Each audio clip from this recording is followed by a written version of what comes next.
Micdup. Highlights from Lowlifes. Highlights from Lowlifes. Good evening, everybody, and welcome to another episode of the Highlights from Lowlifes. But tonight, it's a very special episode, Yes. and you may be shocked, but we are giving out our first annual Lowly Awards. We're going to look back at the 2025 Major League Baseball season, and we're going to give out several awards tonight. If you are listening live, you can hit that red microphone button at the bottom of your screen and leave us a message. Give us your category, your category winners. I'm going to announce the categories, and then I'm going to turn it over to the president of the Lowly Academy, Marty Brown, who will explain some of the criteria we use to come up with these categories. All right, so tonight we are going to cover the most embarrassing moment. Remember, this is Major League Baseball, the 2025 season. Most embarrassing moment. Then the most disappointing team. Then our biggest choke. The most disappointing player. It's kind of the best picture award for lowlies. And then lastly, a category that we like to call, come on, man. This is sort of a catch-all. It could be a idiotic bat flip, something stupid on the field or in the clubhouse. So I think we got a lot of fun going on tonight. Marty, as the president of the Lowly Academy, would you like to give us a little background on this, and then we'll dive into our nominees and winners? Well, sure, of course. Now, of course, this is all brought about because earlier this week we had MLB awards, most valuable player, Cy Young, manager there, all that kind of stuff. But we, as the lowlifes, don't think of those terms because we've always in our history and in our experience on the baseball field usually came out at the other end. And being the good losers that we are, it was never our fault. It was someone else's fault, or the sun got in our eyes, or something like that. So that's why we kind of come up with the categories tonight, because it feels more closer to home to where we are. The disappointing team, the disappointing player. You think you've seen it all in baseball, you haven't. The oddest moment.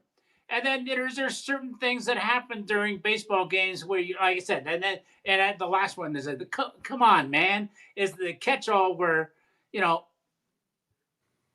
baseball's just a strange game, and it could be something that happened in the game, something happened to the game, something they've added for the game. So so the whole category fits in our level, and it's something that we can really hold on to and grasp in our mediocrity. Accentuate the negative. Yeah. And I just promoted us to be We've all mediocre had to come just on, man moments. bloody bad. Yeah. It's like, and again, if this kills off, we're gonna go open up a Hall of Fame, and it's gonna be just the Hall of Fame of pretty good. Not the hall, not the Hall of pretty good, not Hall of Fame. I misspoke. But All there we pretty go. good. Yeah. All So mediocre. the first category tonight is our most embarrassing moment in an MLB game this year.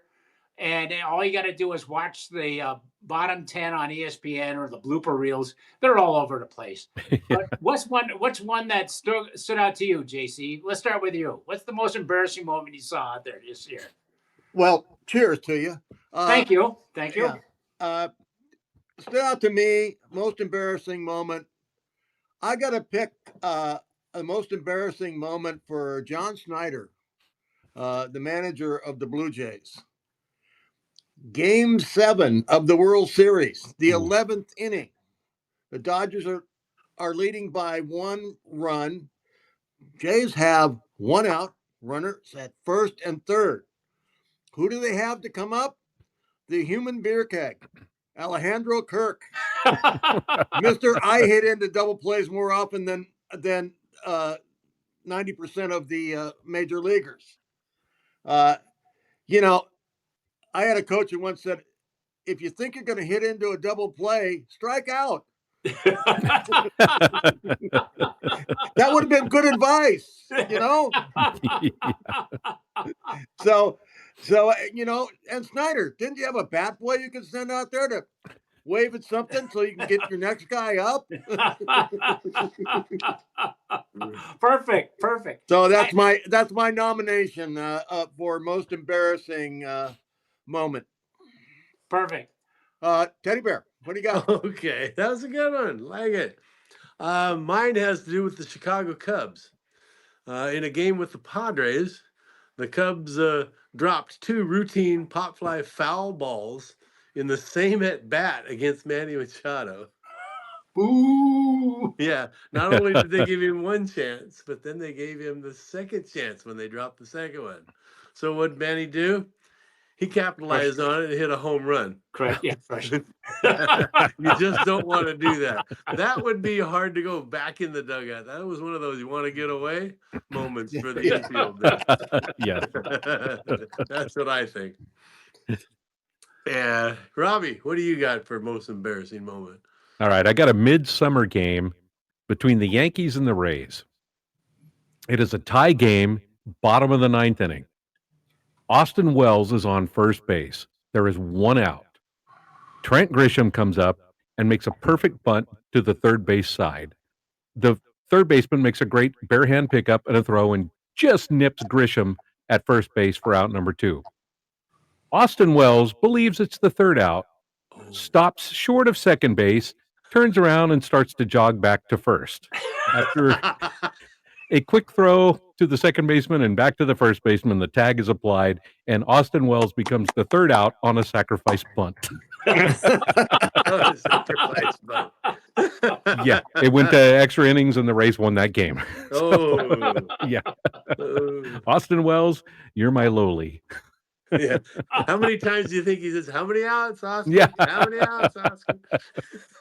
The rest of the season. Yes. I guess that, Marty, you get to bring us home on this round. Oh, cool. Very cool. Thank you. I'm going to pick on oh, I just lost my notes. Okay. Yeah, he'll get them. They're right there. Okay. They don't call him the president of the lowlies for nothing, folks. That's No, right. they don't. Armando Sosa is an outfielder for the Phillies. And this was early in the season, April 8th. They were playing Atlanta in Philadelphia. And in the first inning, a line shot by the Atlanta batter. It's going to be a home run, except Armando Sosa leaps the fence, reaches into foul territory, catches the ball, and brings it back in. So, terrific play. So, what's disappointing at that? Hold on. The next inning, they're out there again, and there's a pop fly to center field. Austin Riley of Atlanta hit the ball, and so Sosa's all over this, right? Except he looks over at the left fielder, Johan Rojas, and he looks back. No one's looking at the ball. Boop. It drops right in between them. Both of the guys were looking at each. No, you watch. You can't hear it, but you watch the replays, and no one was saying anything. And I think every time I see something like that, it reminds me of that's our league. That's exactly what we do. So that's exactly the type of play that belongs as most disappointing on our show. So True. It is. That's a low life. Did they trade those guys to the Cubs?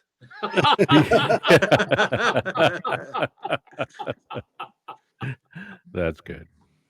All right. So Cool. I think we're off and running. All right. We're off and running, looking good. All right. So We've always been a little bit off. Yeah. And so we haven't run in a long time, though.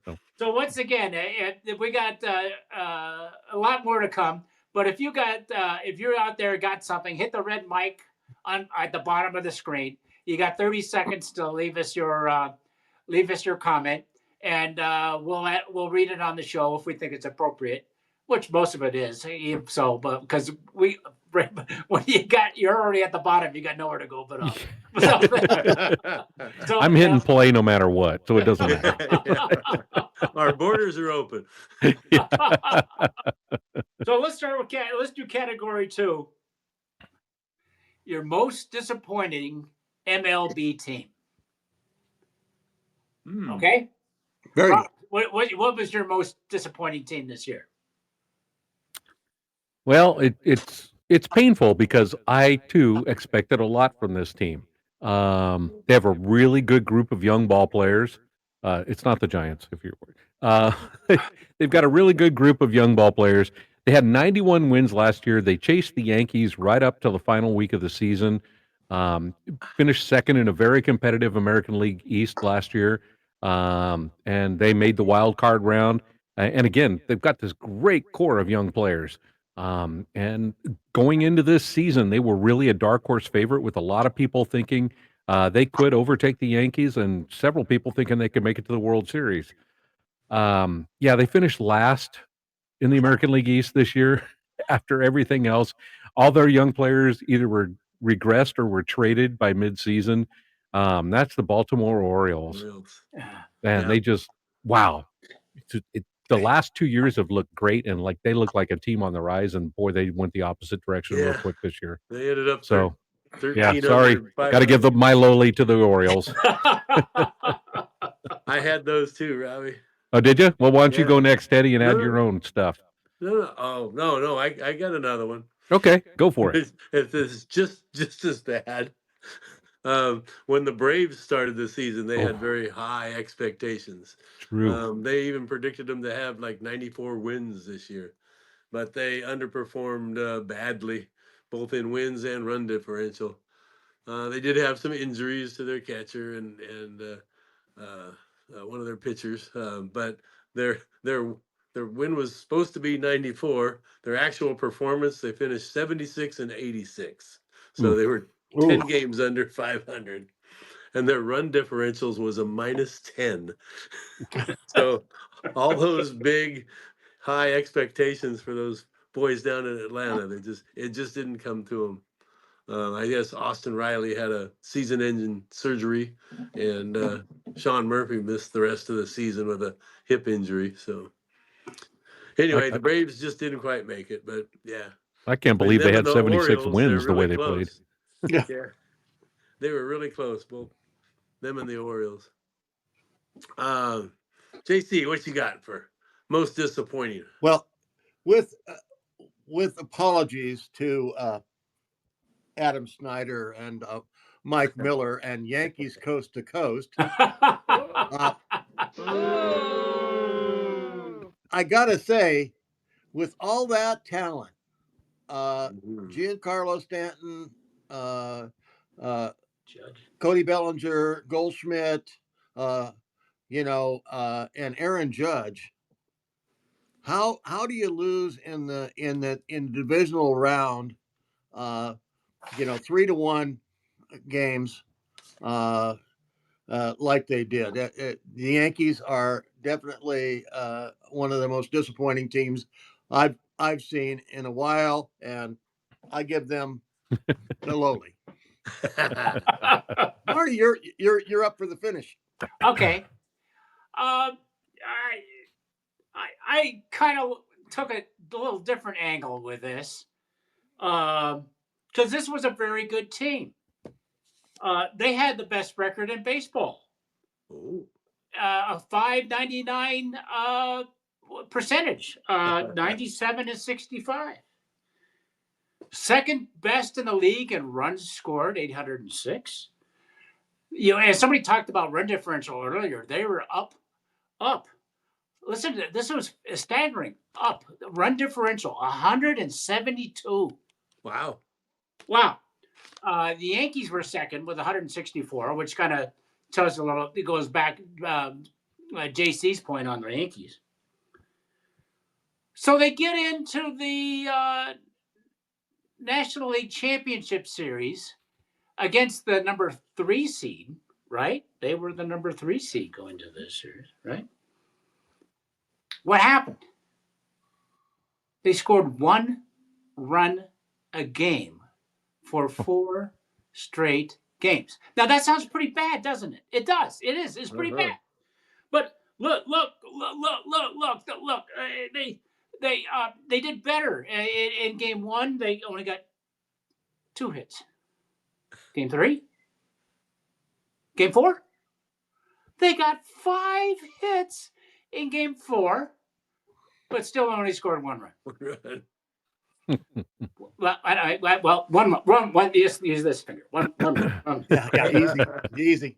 Okay, and it's just a few more stats to throw in to show you how badly they how disappointing they were in the playoffs.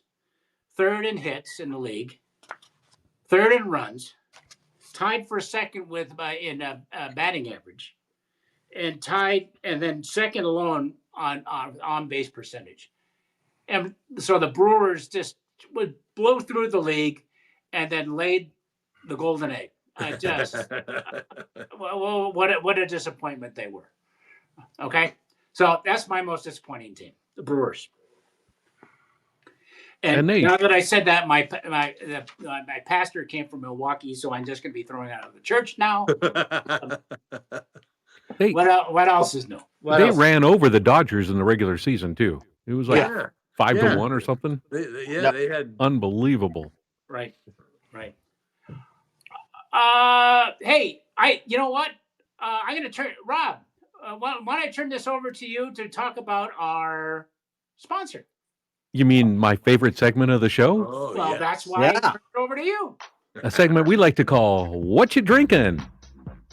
And as always, this is 114 episodes. We continue to be sponsored by, against their own judgment, Almanac Beer Company in Alameda, California. They are truly one of America's finest craft brewers. And we all take turns drinking the beer. The good thing about doing the show and having them sponsor us is they give us beer from time to time. So, you can't complain about that. Who needs money when you got beer? So here we are. We go through and we each drink different beers and talk about the beers we're drinking tonight. This should come as no shock to anybody. I'm still drinking the Rocktoberfest. I think I'm down to my last 3 or 4 cans, so I have to be judicious in my consumption. But like all of their beers, they are rich and full flavored, yet easy to drink. That's a real hallmark of this brewery. And you'll always find something, whether you like big, rich bourbon barrel aged stouts, all the way down to just a crisp light pilsner. Everything's going to always have a lot of flavor. So, and definitely this Oktoberfest is a Marzen that's just freaking delicious. What you guys drinking? Well, don't all rush at once. I've got the Almanac Afterglow. I started on this last week, and I love it. It's a citrus wheat, California oranges and tangerines, but it doesn't bowl you over with the fruit. I'm not a big fruit in the beer guy. And comparing this to Blue Moon is like comparing Dom Perignon to Andre Brut. This is a truly delicious beer, and it's crisp, refreshing, and zesty. Ooh, zesty. Almanac Afterglow. Yeah, everybody likes a nice afterglow. I know that feeling. Good one.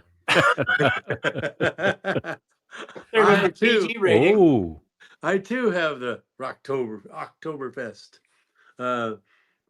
It is a fantastic, great, Marzen, as Robbie said, and I can't wait for this time of the year to come around till they put it out like this. So it is a light body, and its crispiness is right there. It's a really good one. If you see it in the stores, buy as much as you can because you're gonna love it. Yeah. It's not gonna be around too much longer. So if you see it, snatch it up. Rocktoberfest. And the Rocktoberfest lasts for 12 months, so don't be afraid to load up and hang on for a while. Mm-hmm. Right.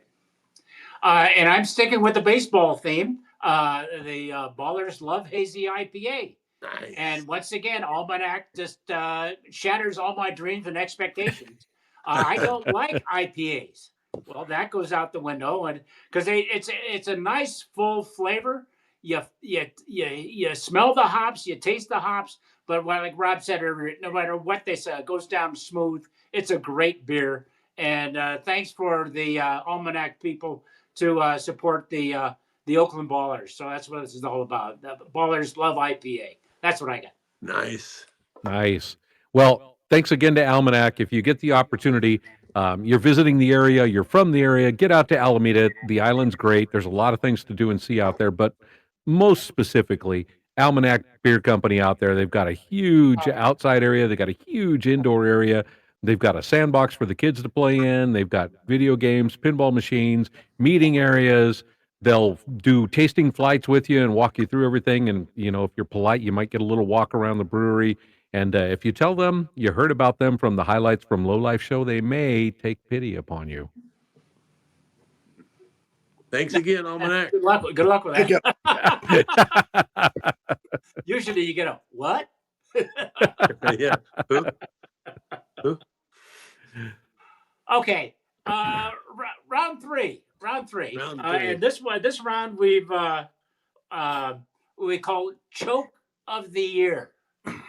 So again, this is right up our alley as being the great baseball players that we all have been and were, because this is a category that's very close to our heart because we've all done exactly that many times. But we're gonna blame, like I said, we're gonna blame it on the MLB players. So JC, who's the Choke of the Year? God, this is painful, gentlemen. But I got to call out my own team.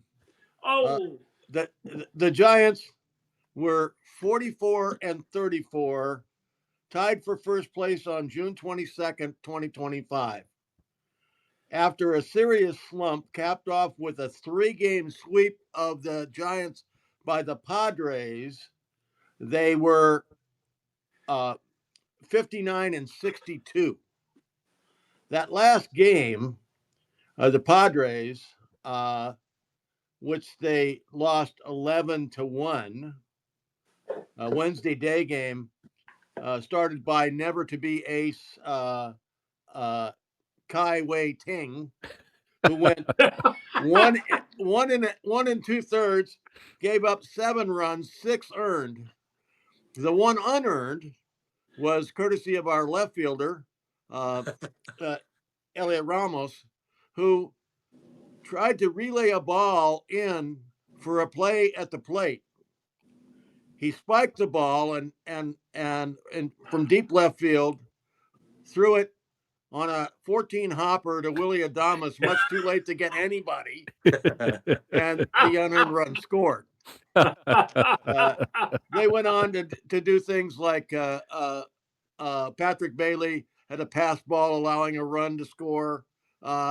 It was just horrible. The best pitcher in that game was our own Christian Koss, who threw the last inning, gave up 2 hits and no runs. That would be utility infielder Christian Koss. Absolutely. So that's unfortunately Choke of the Year. Yeah, hard to argue with that one. Yeah. Okay, Teddy Bear. Oh, all righty. Well, my Choke of the Year goes to the Detroit Tigers. They had a 14-game lead in the NL Central in early July, and they proceeded to collapse, going 5-14 in September, allowing Cleveland to mount a historic comeback. Cleveland, erased a 15.5 game deficit to overtake Detroit, one of the largest blown leads in modern MLB history. And this wasn't just a late season slip, it was a full-on fall. From lock to division win to watching the divisions just slip away. So my Choke of the Year goes to the Tigers for that one. All right, I'm going to jump in here because I too give my lowly to the Detroit Tigers. 184 days in first place. At the like Brent said, at the All-Star break, they were up by 15 games. They were still up by 9.5 games on September 1st, even though they had 8 losses in a row, then lost 11 of 12, then lost 20 of 27. Somehow they hung on to first place with a 9.5 game lead. It was day 185 where Cleveland took over first place and never looked back. So that's a low for the Tigers. A lowly. They get a lowly. I think the Mets were mentioned like that too earlier in the show. Yeah, but the Mets, unless you're from New York, they're going to tank it at some point. Yeah. It's just the Mets. Mets fans never realize that. We all know it. Yeah, Right. that's true. They get sucked in every year. Okay. Yep. Here we go. Yeah. Mine. I got a Go I ahead. got a couple of I got a couple of honorable mentions when we get to that part too on this.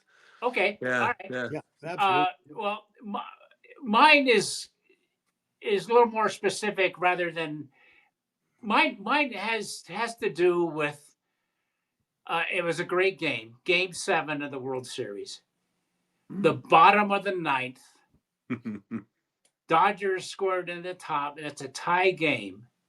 Let me walk you through what happened at the bottom of the ninth when the Blue Jays, Snell was pitching, and Vlad Guerrero flies out to deep center field. A lot of you look back and realize a lot of people are jumping out of the stands. Here it is. There's a fly ball. Dante Bichette gets a single. Addison Barger was 2 for 4 in that game. It was a great at bat. He walked. Okay, so it's 2 on, 1 out. New pitcher Yamamoto comes in, and then our favorite, we talked about it earlier. Never miss a meal, Alejandro Kirk. 2 for 4 in the game. He's seeing the ball. He's hitting the ball. He gets hit by the pitch. We have bases loaded. Bottom of the ninth, game 7 of the World Series, 1 out, bases loaded. Oh, it's over. It's over. Katie barred the door. What happened? We're sorry. Your call cannot be completed as Darton Bar Show. They play the ground ball to the second baseman. Almost knocked him over when he fielded the ball. He's got to step back, throw it to the plate, bang, bang. There is a replay to see maybe the catcher lifted his foot off right as he slid in, but okay, all right. And then let's just screw it up, and then let's just put it on the tee for the Dodgers for the next inning. Ernie Clement, 3 for 4 in this game. Again, they had the great guys at the right time. 3 for 4. We needed a pass ball. We needed a base. All the stuff that can happen with a guy on third. Fly ball to center field, and this is where Pages and Hernandez collide into each other to make the catch. Great play, right? Okay. Now we get. Not only did they choke, they gave the Dodgers through the defense all the momentum with those last 2 outs to go ahead and win the game. And well, I just kept on drinking. So that's what I did. But anyway, talk about a choke. Oh, these guys. Yeah. Anyway. Okay. All right. Are we going to go to round 4 now, or are we going to talk about mic'd up? What are we? Yeah, I mean, we should probably do the most disappointing player, and then we'll talk about. Oh, okay. You'll talk about mic'd up again. I did it why last not? week. I did it last week. You listen all the time, though.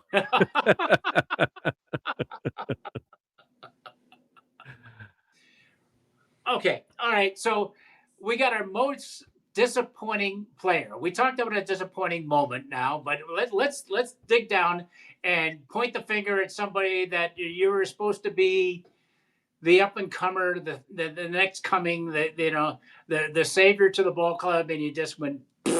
So, which, and again, this just it fits me to a T. I mean, I've done this my entire life. So, the most disappointing thing. I just talked to my ex-wife about that. All right, let's not bring her into this. Go next show at 11. Dave for wages. All right, all right. Teddy Bear, start us out with this one. Sure. Well, I like this one because it's against it's the Dodgers, and I like to make fun of my rival team. But the Dodgers signed somebody to a 1-year, $17 million contract this offseason, and he was expected to just, solidify the outfield spot next to Teoscar Hernandez and Andy Pages, and He was a I can't say it now. Monumental bust. Hey, And that's that would my be job. Michael. My job to butcher line. It's contagious, Marty. I'm right below you. It's falling down. But Michael Conforto was just an absolute MVP for the Giants this year when he played for the Dodgers. For that $17 million, and I guess they paid him that too. They didn't defer any of it. He hit a whopping .168 at plate. Wow. Yes, he had 4 home runs in 13 games. He had 13 RBIs. Excuse me. His WAR was the wins over replacement thing is a minus 0.9. He's one of the worst regular players in the MLB last year. So he gets my Lowly Award for the Excellent. most disappointing player. I'm sure they had great expectations, but that's what you can get for 17 mil if you want one. Yep. Marty, what do you got?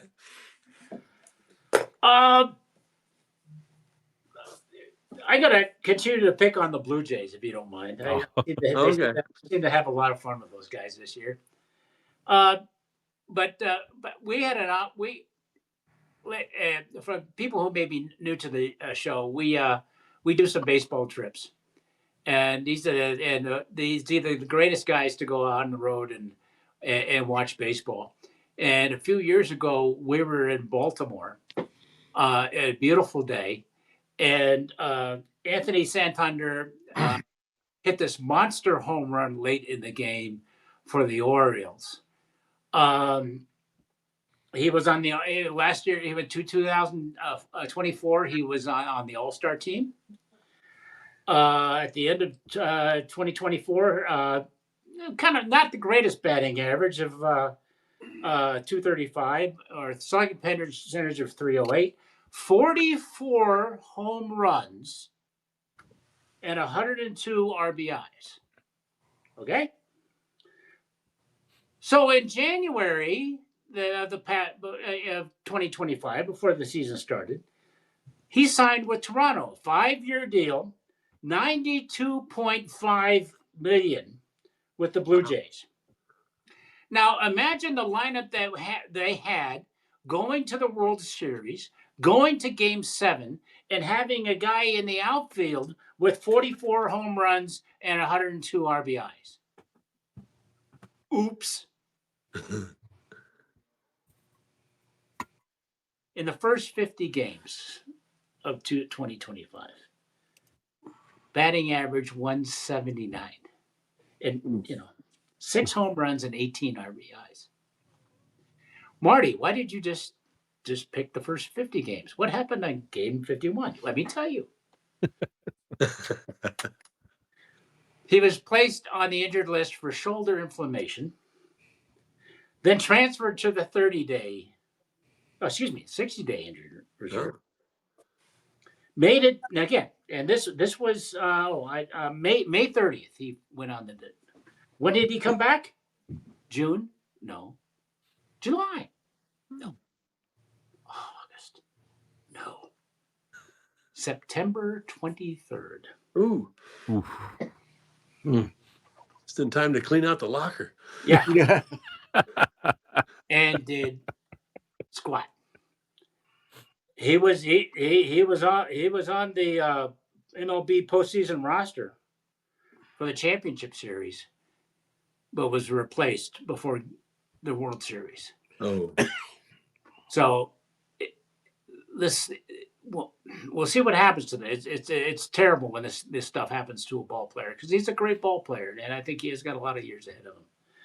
But he sure collapsed this year. So Anthony Santander, hope you get well, and here's to a good 2026. But you made my list this year. So, JC. Oh yeah. So most disappointing player, and I'm gonna pick on the Fighting Phils, because I counted on them to kick the Dodgers out of the playoffs, Uh, which they didn't do. And they didn't. I'm looking at Game 4 of the NLDS. Game tied, bottom of the 11th. Dodgers with the bases loaded, 2 outs, and the Phillies reliever Orion Kirkering. This is in the want to get away. He gets a comebacker from Andy Pajes, and he inexplicably decides to throw home rather than getting the force at first. And not only does he throw to the wrong base, he throws to the wrong player because he hit the guy standing in the on deck circle. and the winning run scores, and the Dodgers move on. What the heck? So Orion, want to get away? That would be an embarrassing moment. So that was most disappointing player for me. Okay. All right, Robbie, what do you got? All right, my MDP. MDP. So we're going to put his divisive personality aside. Yeah. All right. This is an ultra talented player. He's very talented, and he's becoming a very good player right before our eyes. That's not a compliment. He's often hurt or says he's got these nagging injuries. He did play in 132 games this year. He had 261 with 27 homers, 75 RBI, 72 runs scored, and 12 stolen bases. And you go, that's not bad. And I go, yeah, if you're Mike Yastrzemski, that's a great year. And if he were Yaz, you'd say, all right, well, let's re-sign him. But if you're Bryce Harper with a salary of $25 million plus incentives, that's not very good. Those are pretty disappointing numbers. Yeah. I mean, Bryce Harper at right now at he just turned 33 in October. He's putting up numbers like George Brett did at 38. He's a young guy that has all of a sudden turned into an old guy really quick. And I'm not sure that the Phillies made a very wise investment on that 13-year, $330 million deal, because he is aging very quickly and becoming just he was once a great talent, but I'm not sure what he's got left in the tank to justify that salary. He's very disappointing. So, Bryce Harper. Bryce Harper. It's a consensus.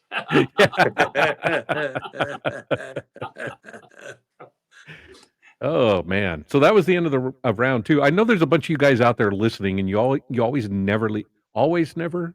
Yeah, that's right. Always never leave comments. Yeah, no. He's been drinking all day. It's okay. It's all right. All right. Come on, call in and throw out some category people. We hear all the time from people that, oh yeah, I listened to the show, I really liked it, and like, well, why didn't you leave a comment? Oh, I want to. So yeah, press the damn button and leave us a comment. There you go. I mean, Weber's not here tonight. Talk about Weber. That'd be great. I mean, he qualifies in several most disappointing categories. Oh, here's one from Nicole.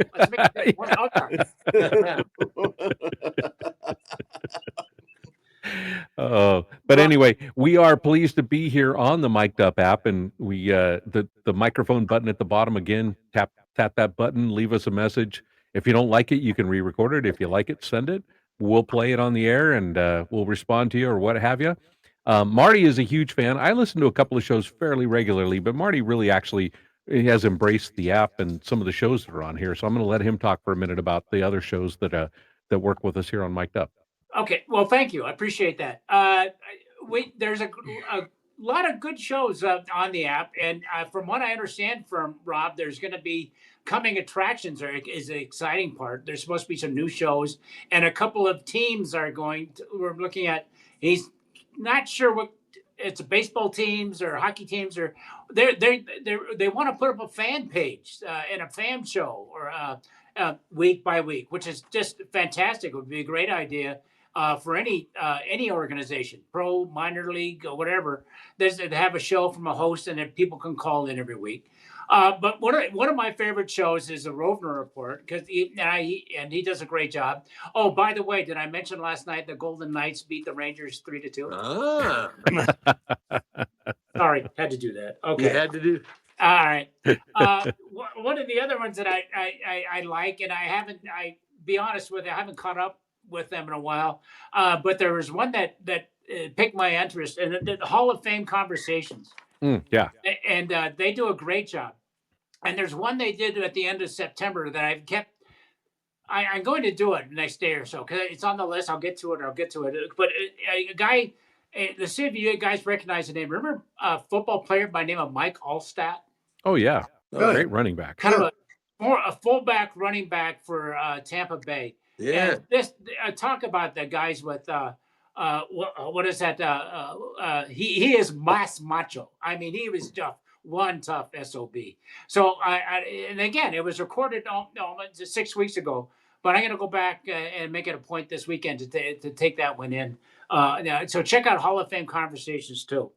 And then there's also the guys we haven't heard from in a while. Thank goodness my hearing is finally clearing up for that. But they're out there and they do their report.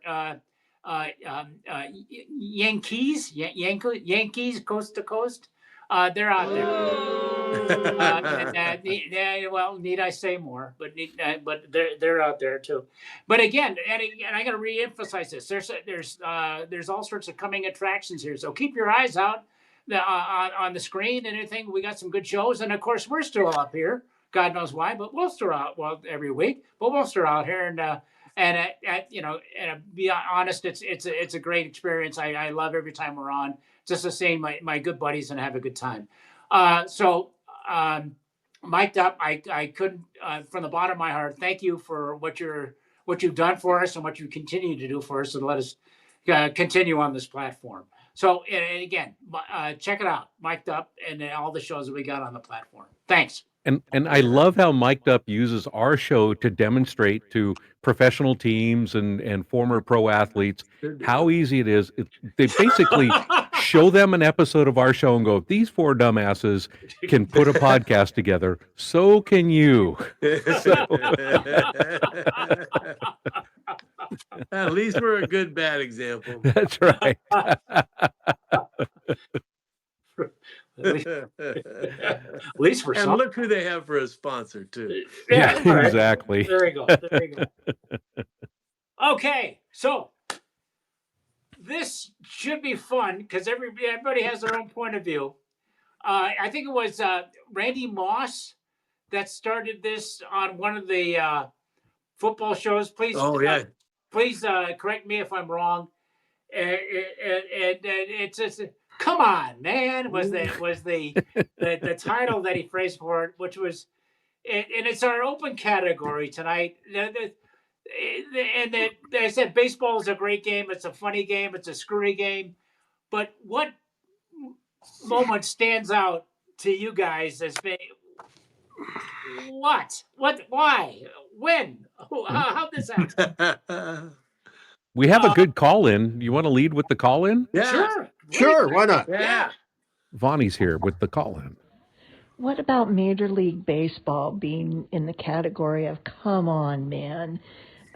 When it comes to the gambling schemes that have been going on with the pitchers from the Guardians and also in the other sports like basketball and football. And their sponsors and advertisers are actually gambling companies.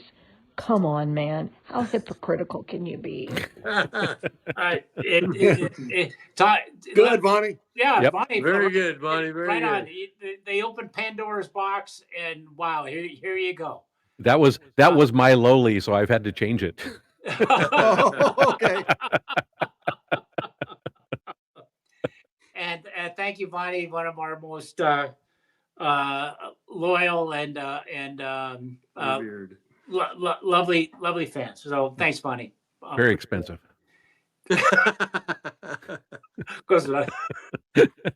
Don't comment. Not good. Hey, Teddy Bear, tell me. Well, hey, come on, man. What is it? All right, we'll do it. Come on, man. This was game 6 It was a base running blunder in the World Series this year. Barger had just hit a deep ball for a ground rule double, putting the runners on second and third with nobody out. Barger misread a line drive by Andres Jimenez and strayed too far off of second base. And darn it, Kiki Hernandez, he always comes up with a good play or a good hit, but he made a heads up play on the ball, catches it on the fly, and throws to second base to double Barger off. And that effectively killed the Jays' momentum for the game. That was just such a high leverage moment. It wasn't just a regular season oopsie. It was Game 6 of the World Series. Everything was on the line. Come on, man. I mean, costly. That base running fart not only killed the rally, but it permanently altered the rest of the series. I mean, they had it, but it just didn't do it. It was unforced. He had no excuse for being that far off a second. And in Game 7, I wish our runner at third would have been that far off a second. He would have scored. But it wasn't a weird bounce. It wasn't misread. It was just a choice to be too aggressive and be too far off. I tell you, that play is going to be replayed a long time as a marquee blunder on the biggest stage. And besides that, Kiki always comes up, and I didn't like that. So, come on, man, what are you doing that far off? It was right there. He just had to flip it to second base. Yep. It wasn't like it wasn't right in front of you. Come on, man. All right, Robbie, what do you got? All right. For the Colorado Rockies, they had a relief pitcher this year, left-handed reliever, Ryan Rollison. Rollison very much looks like a pitcher. And this year, in fact, he pitched in 31 games. He had 42 and a third innings pitched. In 42 and a third innings, he had 25 strikeouts, 20 walks, and 11 home runs given up. On a per inning basis, he was easily the worst pitcher in baseball last year in 2025. That's not the come on man. Here's the come on man. And this literally just happened today, which totally changed my whole thing. Today, the Braves purchased him from the Rockies. He had a 7.5 ERA, and the Braves were, yeah, this guy should fit. So, come on, man, really?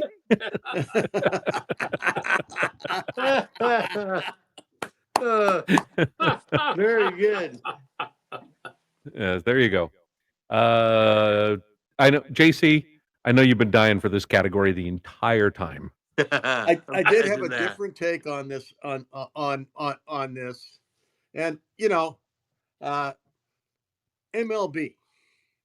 So you have a high leverage American League Championship Series. You want to have your best umpire behind the plate. So who do you pick? Doug Eddings. In this game, he was credited with 24 missed ball and strike calls, an accuracy of 86.63. Well, that doesn't sound terrible when you consider that the average is for major leagues all around is 89. But if you remove Doug Eddings, C.V. Bucknor, and Mark Wegner, the average goes up to 94% accurate. Hey, MLB, come on, man.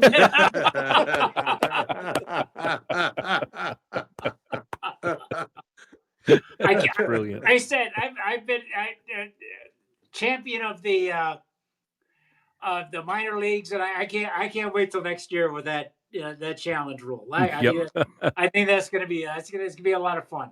Yep. I didn't say it'd be good, didn't say it bad. It's gonna be a lot. Just give me a lot of fun. Ain't no more makeup calls. No.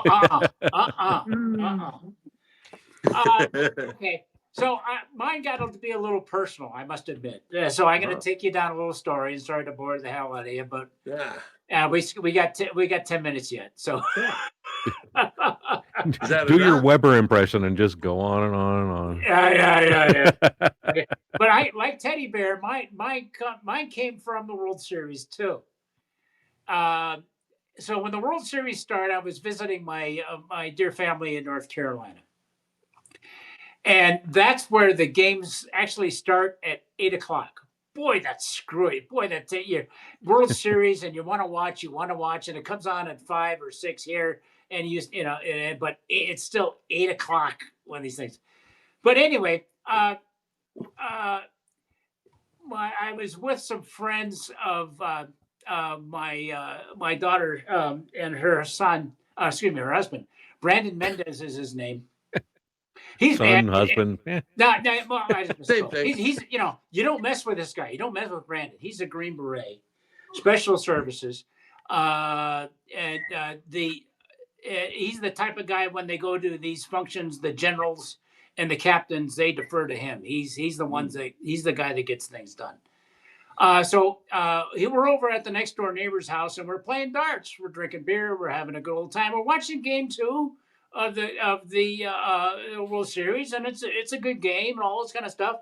And then you're watching the game, but you're a little distracted. You're watching the game, and you're a little distracted. All of a sudden, they're doing stand up to cancer. Everybody's standing up there. They got the little sign of the person there, and then okay, yeah, I get that. I get that. And then we get a halftime show. The Jonas Brothers came on and they're singing a song and doing, and I thought, did the cable screw up and we got something else going on? I mean, and again, it's supposed to be all for stop cancer and all that kind of stuff, but this is a baseball game. We don't need a halftime. What's going on? Come on, man. Give me this. What is this? Baseball. Don't do that. Forget. Come to a game, see something you've never seen before. Absolutely. So I have exclusive audio from Marty's living room watching that game. Oh. At that moment, as a matter of fact. Sweet mother of God, what is the holdup? And I was so distracted, I lost the dart game. So I depend. Yeah, it's all on the Jonas Brothers. They owe me. So Robbie, the comment that you see there is from an employee of mine who doesn't know diddly about baseball, but she likes particularly you and your voice. Oh, interesting. Go ahead and play. Okay. I mean, I am kind of the white Barry White. Let's play the comment then. I'm really excited about this. This may be the finest call-in we've ever had. No.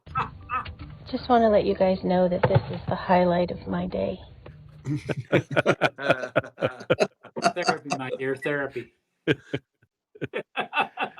Yeah, man. she does need therapy. Yeah.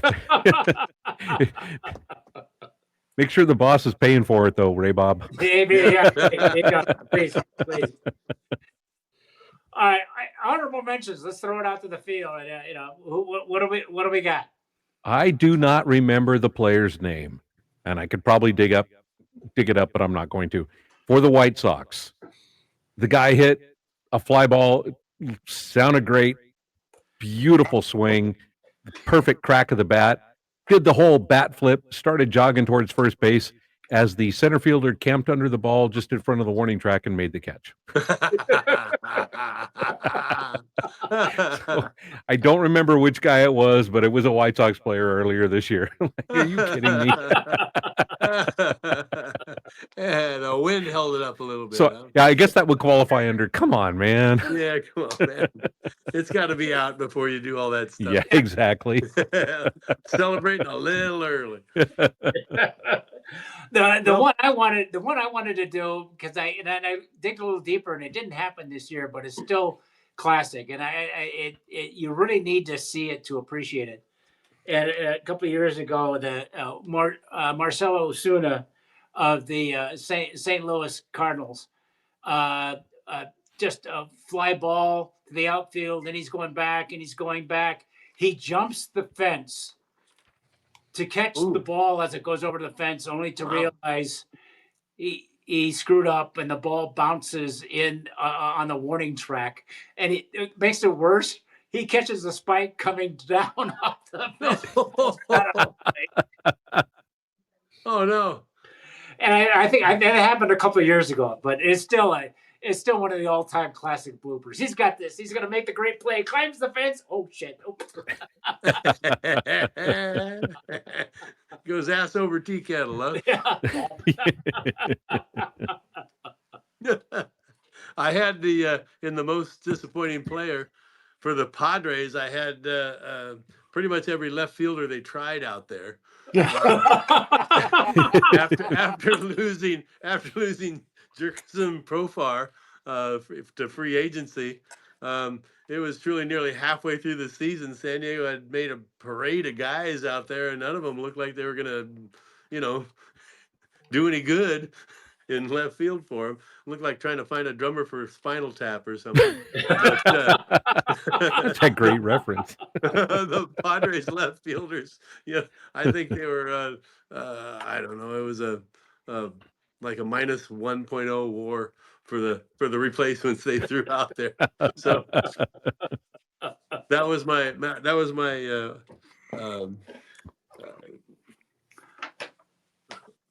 also Rans.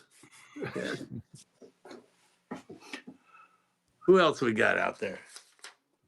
I had one for embarrassing moment with the Red Sox and the Marlins. Wilyer Abreu was at the plate and hit a long fly ball to deep center field. Dane Myers from the Marlins, who's actually a pretty good center fielder, went back and back and back and leaped, and he made the catch of the padding on the wall. Oh, he caught the padding? He caught the padding. Yeah. Meanwhile, the ball hit on the glove. He got the padding. The ball hit the glove. Oh, my God. And fell to the ground for a 2-run inside the park home run. Oh, yikes. I also had another disappointing player of the year. It was the Texas Rangers designated hitter, Jock Peterson. Pearl Boy went over to there, and he signed a 2-year, $37 million deal with Texas, and was hitting 131 in 46 games before he broke his hand at the end of May. So, he had that's what, 14.5 million, 15.5 million, right? 18 million a year. I just for a professional hitter, your designated hitter, to go 131 is kind of embarrassing. Yeah. Right. Yeah. Yeah. They paid $14.5 million for a month and a half. Yeah. Work. Yeah. A bad work. Yeah. Yeah. Actually, it's 17.5, but wow, it's a way too much for a professional hitter. Yep. But I guess that's why the Giants let him go. Yeah. So, but he did have some good moments, like when that fan razzed him and he razzed him back and then hit a home run. That was kind of fun when he was. He just needs proper motivation. That's all. Yes, I guess so. Anybody else got any honorable mentions?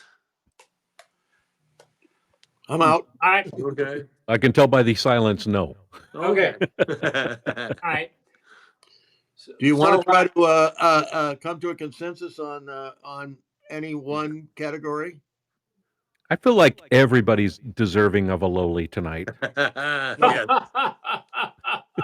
Yeah. We'll hand them out really. Yeah, everybody gets a lowly, except for Ray Bob, maybe one of the greatest callers of all time.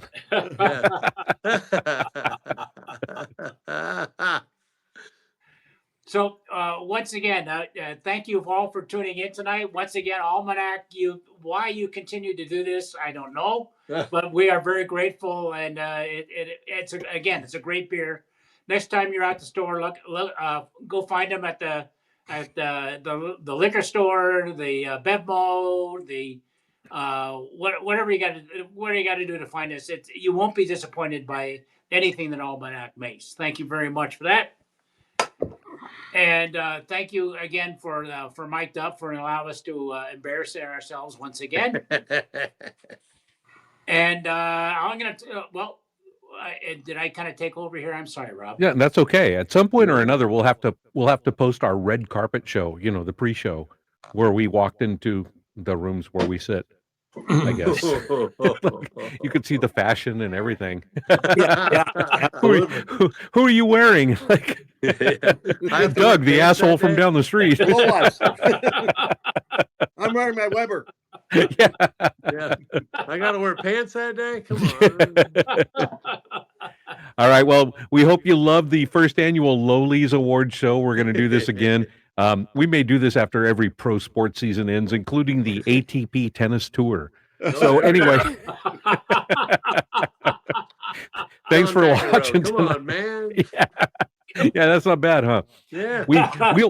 So next week is Thanksgiving week. I think we're still going to try to do a show, even though Wednesday night is known as Barmageddon around the world because everybody who grew up in a town goes back home for Thanksgiving and they go out to the bars that night. And maybe we'll do it from a bar, maybe we won't, but who knows? We'll be wherever we are and try to bring another show to you. So thanks for watching. We'll see you next time around from the Highlights from Lowlifes. Highlights from Lowlifes. That is such good beer, though. I tell you what. It sure is. You'll be sad when it runs out. Yes, it will. Good night, everybody.